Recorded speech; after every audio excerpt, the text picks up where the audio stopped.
नमस्कार साथियों, मेरा नाम है अशोक पांडे और मेरे चैनल जय थ्रो पे आपका स्वागत है। फ्रेंड्स, आज हम इंडियन इकोनॉमी में module b chapter number 12 60 notes करेंगे। 60 नोट्स में हम क्या करते हैं, बेसिकली हम जो पूरा चैप्टर है उसको बहुत ही समराइज्ड फॉर्म में पढ़ते हैं। ठीक है, तो सारा कॉन्सेप्ट यहाँ मैं आपको क्लियर नहीं करता हूँ। कॉन्सेप्ट के लिए चैप्टर नंबर 12 के पार्ट 1, पार्ट 2 और पार्ट 3 वीडियो ऑलरेडी अवेलेबल हैं डिटेल वाले। अगर आपको कॉन्सेप्ट क्लियरिटी चाहिए तो उनको देखें। अगर आपको बस केवल पास करना है किसी तरह से और काम की बातें पढ़नी है, कॉन्सेप्ट नहीं समझना है, तो वेलकम इस लेक्चर में, कोई इशू नहीं है। यहाँ पर मैं उतना कॉन्सेप्ट आपको क्लियर नहीं करता हूँ क्योंकि उसमें जो डिटेल लेक्चर होता है उसमें हम बाकायदा स्टेबल होकर के अच्छे से डिस्कस करते हैं। यहाँ हम केवल काम की बातें कर लेते हैं। यहाँ हम देखेंगे इकोनॉमिक्स क्या होती है, 3 लोगों की definition, Adam Smith, Alfred Marshall और रॉबिन्स की डेफिनेशन देखेंगे इकोनॉमिक्स की। माइक्रो इकोनॉमिक्स क्या होती है, मैक्रो इकोनॉमिक्स क्या होती है और 3 तरीके की इकोनॉमी होती है, मार्केट, कमांड और मिक्स्ड इकोनॉमी। इनके बारे में भी हम थोड़ा डिस्कस करेंगे। तो इंट्रोडक्शन में अगर हम देखें तो इकोनॉमिक्स का क्या मतलब होता है, इकोनॉमिक्स एक साइंस होता है जो कि ह्यूमन बिहेवियर को स्टडी करता है। किस बारे में, एंड्स और स्क्वायर मीन्स के बीच में रिलेशनशिप क्या होती है, यही जानने का। और जो स्क्वायर मीन्स होते हैं उनके अल्टरनेटिव यूजेज होते हैं। ठीक है, एंड्स का क्या मतलब होता है, एंड का मतलब होता है फ्रेंड्स वांट। एंड का बेसिकली मतलब वांट होता है, हम डिमांड भी कह सकते हैं, लेकिन असली मतलब एंड का वांट होता है। स्क्वायर मीन्स का मतलब होता है, मीन्स का मतलब होता है रिसोर्सेस, मीन्स का मतलब होता है रिसोर्सेस, किन तरीकों से हमारे पास सामान या पैसे या चीज़ें आएंगी।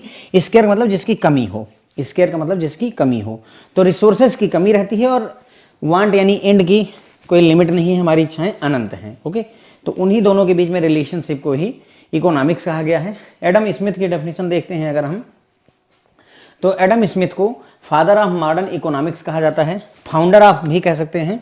एडम स्मिथ को आप फादर ऑफ मॉडर्न इकोनॉमिक्स कह सकते हैं या फाउंडर ऑफ मॉडर्न इकोनॉमिक्स भी कहा जा सकता है। इन्होंने एक बुक लिखी जिसका नाम है an inquiry into nature and causes of wealth of nation.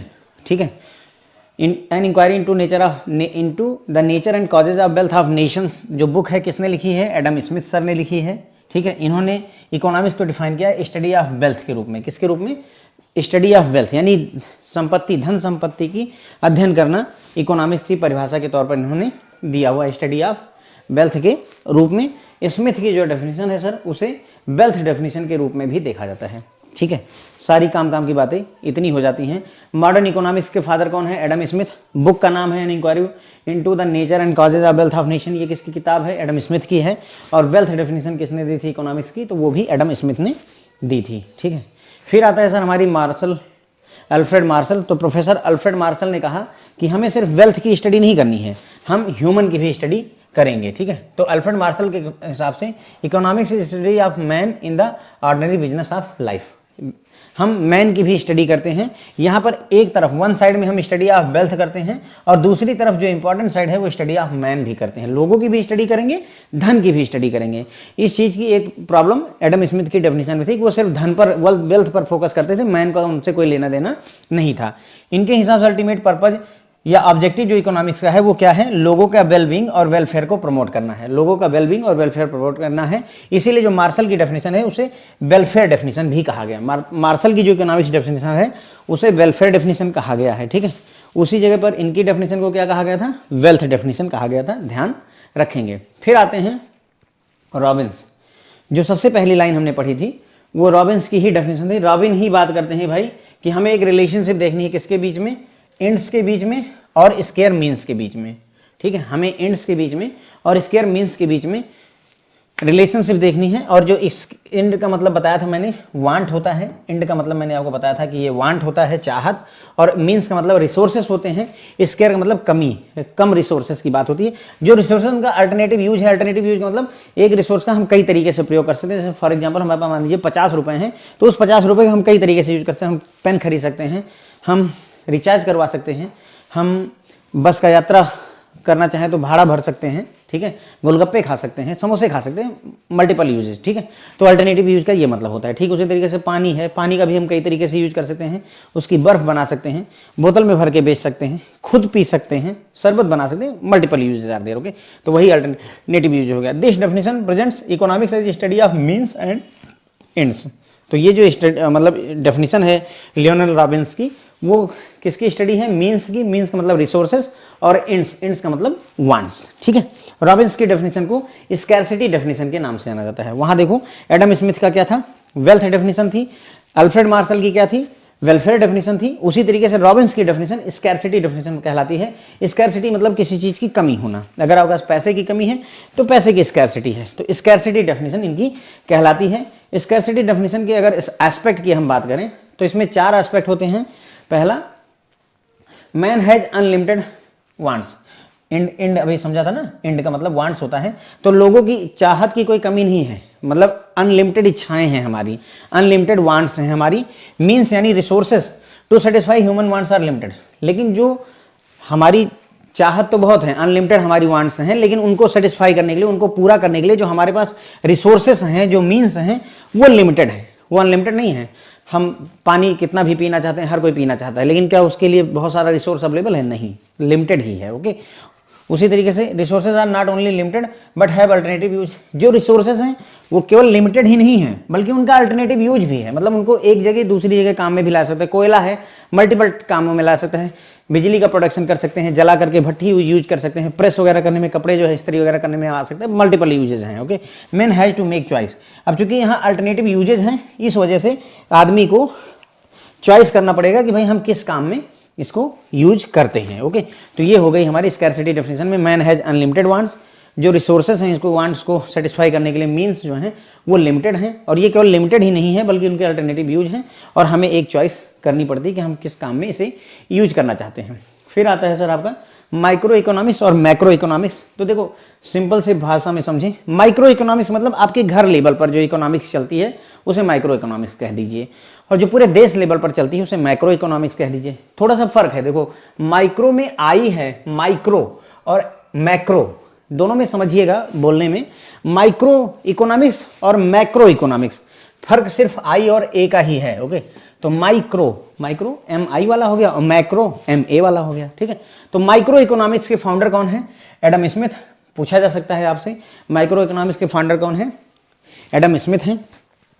Micro economics is a branch of economics that studies how households and firm make decision to allocate limited resources typically in market where goods and services are being bought and sold। मतलब micro economics की वो शाखा है जहां पर अध्ययन किया जाता है कि किस तरीके से घर के लोग, हाउस होल्ड और छोटी मोटी फर्म जो होती हैं वो डिसीजन लेती हैं कि जो लिमिटेड रिसोर्सेस हमारे पास अवेलेबल हैं उनको किस में एलोकेट किया जाए। जो थोड़ा पैसा आ रहा है, 10-20 हज़ार, 30 हज़ार, 40 हज़ार सैलरी आ रही, उसको कहाँ कहाँ बांटेंगे, इस बात का डिसीजन कहाँ किया जाता है? माइक्रो इकोनॉमिक्स के तहत किया जाता है। ठीक है, माइक्रो इकोनॉमिक्स क्या करती है? Analyse the market behaviour of individual consumer and firm in an attempt to understand the decision making process of firm and household. वही बात दोबारा से लिखी गई है कि माइक्रो इकोनॉमिक्स में बिहेवियर को एनालाइज करने की कोशिश की जाती है, ये जानने के लिए कि लोग कैसे डिसीजन लेते हैं, फर्म कैसे डिसीजन लेती हैं, इंडिविजुअल हाउस होल्ड कैसे डिसीजन लेते हैं माइक्रो इकोनॉमिक्स के तहत। एडम स्मिथ जो है इसके फाउंडर हैं माइक्रो इकोनॉमिक्स के। ठीक है, फिर आ जाता है sir macro economics. Macro economics के फाउंडर जो है जेएम कीन्स हैं। मैक्रो इकोनॉमिक्स के फाउंडर कौन हैं? जेएम कीन्स हैं। इनके द्वारा एक बुक लिखी गई थी general theory of employment, interest and money. इनके द्वारा एक बुक लिखी गई थी general theory of employment, interest and money, JM Keynes की ही बुक है। ठीक है, तो मैक्रो इकोनॉमिक्स जेएम कीन्स की फाउंडरशिप में हुआ, यानी इन्होंने ही इस ब्रांच को बताया कि हाँ ऐसा भी होता है। ठीक है, macro economics is a branch of economics that deals with performance, structure and behaving of a national और regional economy as a whole. तो मैक्रो इकोनॉमिक्स वो ब्रांच है जो डील करती है किससे? पूरी नेशनल इकोनॉमी, हमारे पूरे देश की इकोनॉमी या किसी पर्टिकुलर रीजन, किसी पर्टिकुलर राज्य की इकोनॉमी कैसे बिहेव करती है, उसकी परफॉर्मेंस कैसी है, उसका स्ट्रक्चर कैसा है, उसके बारे में बात करती है। तो पूरे मतलब पूरे देश की, पूरे राज्य की अगर बात की जाए तो मैक्रो इकोनॉमिक्स हो गया, घर की छोटी मोटी फर्म की बात की जाए तो माइक्रो इकोनॉमिक्स हो गया। Okay, it is the study of behaviour and decision making of the entire economy. यहां पर स्टडी की जाती है किस बात की? कि डिसीजन कैसे लिया जा रहा है पूरी की पूरी इकोनॉमी के स्तर पर, घर हाउस होल्ड स्तर पर, फर्म स्तर पर नहीं, पूरे इकोनॉमी स्तर पर कैसे डिसीजन लिया जाता है, क्या व्यवहार रहता है, उसके बारे में यहाँ अध्ययन किया जाता है। माइक्रो इकोनॉमिक्स जो है स्टडी करते हैं एग्रीगेटेड इंडिकेटर जैसे जीडीपी, ग्रॉस डोमेस्टिक प्रोडक्ट, यानी कि माइक्रो इकोनॉमिस्ट क्या करते हैं? जीडीपी का अध्ययन करते हैं, अनएम्प्लॉयमेंट रेट का अध्ययन करते हैं, प्राइस इंडेक्स इंडिसेस का अध्ययन करते हैं, ये जानने के लिए पूरी इकोनॉमी कैसे काम कर रही है। ठीक है, तो बड़े बड़े मतलब मतलब जैसे पूरी इकोनॉमी हमारी मैक्रो इकोनॉमिक्स को मेजर करना है, मापना है, तो कैसे मापेंगे? तो जीडीपी नाप सकते हैं, अनएम्प्लॉयमेंट रेट देख सकते हैं, प्राइस इंडिसेस देख सकते हैं, नेशनल इनकम चेक की जा सकती है। इस तरीके की चीज़ों के थ्रू हम देख सकते हैं कि हमारी इकोनॉमी एज ए होल कैसा फंक्शन कर रही है। फिर मैंने यह बताया आपको, जेएम कीन्स की ही एक बुक है, general theory of employment, interest and money. यदि राइटर पूछा जाए एग्जाम में तो ध्यान रखिए जेएम कीन्स है, और इन्हीं को ही, जेएम कीन्स को ही फाउंडर माना गया है मैक्रो इकोनॉमिक्स का। ठीक है फ्रेंड, फिर आगे बढ़ते हैं तो देखते हैं कि 3 तरीके की इकोनॉमी होती है हमारे पास में टोटल 3 तरीके की इकोनॉमी है, मार्केट इकोनॉमी, कमांड इकोनॉमी और मिक्स्ड इकोनॉमी। ठीक है, मार्केट इकोनॉमी को ही कैपिटलिस्ट इकोनॉमी भी कहा जा सकता है। कैपिटलिस्ट मतलब पूंजीवादी होता है, मार्केट मतलब बाजार वाली इकोनॉमी। तो नाम से ही समझें कि ऐसी इकोनॉमी जहां पर मेजर डिसीजन, ज्यादा से ज्यादा डिसीजन, सारे नहीं, ज्यादा से ज्यादा डिसीजन मार्केट द्वारा लिए जाते हैं। A market economy is one which individuals and private firms make the major decisions about production and consumption. ऐसी इकोनॉमी जहां ज्यादातर निर्णय किसके द्वारा लिए जा रहे हैं? मार्केट द्वारा लिए जा रहे हैं, इंडिविजुअल व्यक्तियों द्वारा लिए जा रहे हैं, प्राइवेट फर्म द्वारा लिए जा रहे हैं, तो उसे फ्रेंड्स हम मार्केट इकोनॉमी कह देते हैं। अगर मार्केट इकोनॉमी का एक्सट्रीम केस कहा जाए, extreme case of market economy का क्या मतलब है?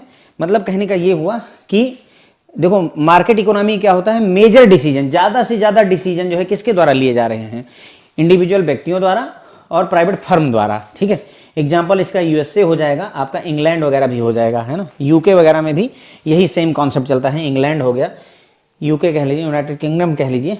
वहां पर क्या होता है, देखो ध्यान दो, हमारे देश पर कब्जा करने के लिए ईस्ट इंडिया कंपनी आई थी, ब्रिटिश सरकार नहीं आई थी, एक कंपनी आई थी। क्यों? क्योंकि वहां मार्केट इकोनॉमी थी, कैपिटलिस्ट इकोनॉमी थी। वहां पर डिसीजन कौन लेता था कि हमें किस देश पर कब्जा करना है? प्राइवेट फर्म और इंडिविजुअल लोग लिया करते थे। जब उन्होंने, ईस्ट इंडिया कंपनी अपना पूरा अधिकार फैला लिया हमारे देश में, तब जाकर के जो है इन्होंने, ब्रिटिश गवर्नमेंट वहां पर इंटरवेंशन करती, उसके पहले इंडिविजुअल कंपनी ही यहाँ पर जो है सब कुछ खेल कर रही थी। ठीक है, तो अगर एक्सट्रीम केस कहा जाए, एक्सट्रीम केस का क्या मतलब है? मतलब जब हद हो जाए, हद हो जाए का क्या मतलब है? देखो, ज्यादातर डिसीजन लेते हैं किसमें? मार्केट इकोनॉमी में या कैपिटलिस्ट इकोनॉमी में। कौन? इंडिविजुअल या प्राइवेट। लेकिन अगर सारे 100% डिसीजन केवल यही लोग लेने लगे, इंडिविजुअल और प्राइवेट फर्म ही लेने लगे, 100% निर्णय, यानी कि सरकार का कोई इंटरवेंशन ही नहीं, कोई मतलब ही नहीं सरकार का, सारे के सारे निर्णय या तो कोई व्यक्ति या प्राइवेट संस्थाएं अगर लेने लगे, तो उसे बोलेंगे कि भैया एक्सट्रीम केस हो गया है मार्केट इकोनॉमी का। कैसा हो गया? Extreme case. और उसके लिए नाम दिया गया है लेसेज फेयर इकोनॉमी। उसे क्या नाम दिया गया है? लेसेज फेयर इकोनॉमी कहा गया है। अगर जो है स्थिति ऐसी हो जाए कि सारे निर्णय जो है मार्केट के लोग, प्राइवेट फर्म, इंडिविजुअल व्यक्ति डिसाइड कर रहा है, तो उसे बोला जाएगा कि मार्केट इकोनॉमिक एक्सट्रीम केस है ये, और इसे बोला जाता है लेसेज फेयर इकोनॉमी। एग्जांपल में यूएसए, यूके वगैरह ले सकते हैं यहाँ पर। फिर आ जाता है सर हमारा दूसरी इकोनॉमी है सोशलिस्ट इकोनॉमी, उसी को कमांड इकोनॉमी कहते हैं। दो नाम है तो ध्यान रखेंगे, दो नाम है। जैसे मार्केट इकोनॉमी को कैपिटलिस्ट इकोनॉमी भी कहा जाता है, तो ध्यान रखिएगा, मार्केट इकोनॉमी का दूसरा नाम कैपिटलिस्ट इकोनॉमी भी है, याद रखिए, एग्जाम में कंफ्यूज करते हैं। सोशलिस्ट इकोनॉमी या कमांड इकोनॉमी। कमांड से ध्यान, सोशलिस्ट मतलब सामाजिक, जो समाज का भला करने वाली इकोनॉमी हो। कमांड का मतलब होता है सरकार कमांड देती है, राइट, गवर्नमेंट कमांड देती है। तो अगर कमांड दी जा रही है इसका मतलब सरकार यहाँ पर जो है जिम्मेदारी संभाल रही है। तो ऐसी इकोनॉमी जहां पर ज्यादातर काम सरकार द्वारा किए जाते हैं, उसे कमांड इकोनॉमी कहते हैं। A command economy is one in which government makes all important decision. यहाँ सारे ज्यादा ऑल इंपॉर्टेंट डिसीजन पर जो है डिसीजन कौन लेगा? गवर्नमेंट। मार्केट इकोनॉमी क्या था? इंडिविजुअल व्यक्ति और फर्म लिया करते थे। यहाँ पर गवर्नमेंट सारे ज्यादा से ज्यादा निर्णय लेती है कि प्रोडक्शन क्या होगा, डिस्ट्रीब्यूशन क्या होगा। तो हम कह सकते हैं कमांड इकोनॉमी जो होती है, government addresses major economic questions by virtue of its ownership of resources and its power to enforce decision. मतलब कमांड इकोनॉमी में क्या होता है, गवर्नमेंट जो है एड्रेस करती है मेजर इकोनॉमिक क्वेश्चंस को। कैसे करती है? इकोनॉमिक क्वेश्चन को कैसे एड्रेस करती है? क्योंकि उसके पास में ओनरशिप होती है रिसोर्सेज की। जैसे पानी पर किसका अधिकार है, पहाड़ों पर किसका अधिकार है ना, हवाओं पर, सोलर एनर्जी पर किसका अधिकार है? सरकार का अधिकार है। ठीक है, और वो अपने मतलब संसद में एक्ट वगैरह ला करके डिसीजन को इन्फोर्स कर सकती है। तो इस तरीके से कमांड इकोनॉमी में ज़्यादा भूमिका किसकी रहती है? गवर्नमेंट की रहती है। इसका एग्जाम्पल रसिया वगैरह है। USSR union of Soviet socialist Republic, USSR इसका एग्जाम्पल हो जाता है। ठीक है, तो क्या इंडिया इसमें आती है? नहीं, इंडिया हमारी इस कैटेगरी में नहीं आती, इंडिया आती है तीसरी कैटेगरी में। ठीक है, हमारे यहाँ ना तो पूरा का पूरा सरकार की चलती है और ना ही पूरा का पूरा प्राइवेट लोगों की चलती है, एक मिली जुली सरकार होती है, इसलिए मिक्स्ड इकोनॉमी कहा जाता है। मिक्स्ड इकोनॉमी ऐसी इकोनॉमी होती है जहाँ कैपिटलिस्ट और सोशलिज्म दोनों के लक्षण पाए जाते हैं। कैपिटल या मार्केट इकोनॉमी, सोशलिस्ट या फिर जो है कमांड इकोनॉमी, दोनों के लक्षण पाए जाते हैं। मिक्स्ड इकोनॉमी वैसी होती है जहाँ पर गवर्नमेंट भी निर्णय लेती है और इंडिविजुअल व्यक्ति भी निर्णय लेते हैं। इंडिया का अगर बात करें तो right from the beginning of its economic planning, जब से हमारी पंचवर्षीय योजनाएं वगैरह आई हुई हैं तब से हमारी इकोनॉमी मिक्स्ड इकोनॉमी रही है, जहां पब्लिक सेक्टर और प्राइवेट सेक्टर और जॉइंट सेक्टर को एग्जिस्ट करते हैं और कंप्लीट ईच अदर, एक दूसरे को पूरा भी करते हैं। ठीक है, तो ये है इंडिया हमारी किस में आती है सर? इंडिया हमारी मिक्स्ड इकोनॉमी का पार्ट है। ठीक है, तो बस यहीं पर हमने 3 तरह की इकोनॉमी भी सीख ली। थैंक यू फ्रेंड्स, मेरे ख्याल से आपको चीज़ें समझ में आई होंगी। Thank you so much.